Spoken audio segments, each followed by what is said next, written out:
Well past midnight on Saturday in Copenhagen's Christianstown neighborhood, when the last bowl of rhubarb soup with brown cheese shortbread has been spooned, the last glass of lingonberry juice sipped, a group of young cooks are just getting warmed up. Saturday night is project night at Noma, when 4 of a staff of 40 cooks each prepare one dish for their peers. Okay, I have to cook a dish in front of the whole staff. What am I going to cook? There's no rules. People became better cooks and more aware of sort of the day-to-day changes in the ingredients, and their sensibilities heightened. That's Rene Redzepi, owner and chef of Noma and the brain behind these sessions.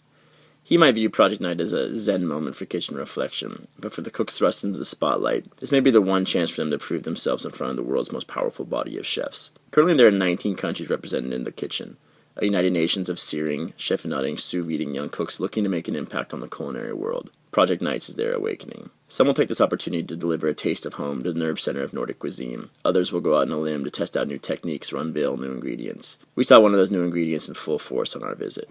Do you want to get the ends? Here you go. Grab that sucker. It's like an even littler shrimp. Pop them in your front teeth. Lemongrass. Yep. Exactly. Where is that from? That is from the natural acids that they spray out. Basically, they're peeing in your mouth right now. Yeah, I'm getting all hot and bothered, man. It's a golden shower in my mouth. That's what we should call it. That's the menu title. Golden shower in your mouth. Yeah. Or golden shower. Now, raising eyebrows is never a bad thing in a restaurant like this, but most of the cooks are looking to deliver a few tasty bites to a core of chefs deeply trained in the art of deliciousness. Gather around, come guys. Now for tonight's roster. There's Jason Zygmunt from Atlanta. The sauces are toasted barley. The curls are apples that have also been brined in some of the whey. He serves lightly smoked lamb belly with kimchi, ransom, and roasted pork stock. James Cross from England goes next, offering an ode to the spring. Thick spears of roasted white asparagus, goosed with hummel and fat, sprinkled with crunchy ham dust, flanked by a pool of asparagus mayo. Did anyone here think this was the masterpiece we've been waiting for? Asks Redzepi. Crickets. Apparently the idea of hummel and asparagus is pedestrian in these parts. Tom Halpin, an Aussie, offers up the third dish of the night, a roasted beach mushroom with a pile of foraged herbs and a puddle of shamrock green sorrel puree.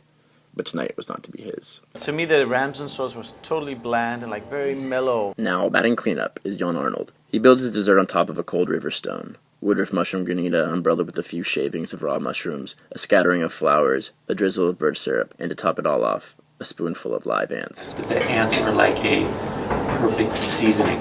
It's a gutsy, esoteric dish, one that feels instantly at home in the Noma kitchen. It's such a self-righteous Scandinavian, maybe even Western thing to say. We don't eat ants because we're cleverer than the 2 billion people that does. You know what I mean? Yeah. Jan's Ant Farm stunner aside, it's night-long on critique. You lose kind of the green garlic from the ramsons in it. Mayonnaise-y flavor. I'm not saying that this dish tastes bad. This has no flavor. You're not really tasting the dish. I don't think that's... You want us to taste it. Other barbs I heard, too clinical, you fucked up, or worst of all, it belongs in a cafe. With a mixture of heady and sweaty topics being tossed around, you sometimes feel like you're stuck between a Star Trek convention and a body shop. Among the stuff we hear discussed, lacto-fermentation, heat transference, Japanese brewing practices, microbiological terroir, hobbits, pot smoking, and mushroom toxicity. Noma will thrive with or without this 2-hour Saturday session, but for those young cooks who flock to the restaurant from around the world to offer their services, free of charge, in exchange for a 3-month stage in the greatest restaurant in the world, this is a deeply meaningful moment. As one young American cook told me, it's one of the most important things we do. You work 90 hours a week cooking other people's food. This is the chance to cook your food. The Noma diaspora has begun in earnest. Cooks who can claim a session at Noma are all but guaranteed starring roles in kitchens around the world. After Project Night, the current crop of stagiaires will go back to cooking Noma's food. But soon enough they will leave the Nordic nest and migrate to kitchens in Tokyo and Cape Town, Cork and Cambridge. And judging by what we saw and what we tasted on Saturday night, that's a good thing for the rest of the world.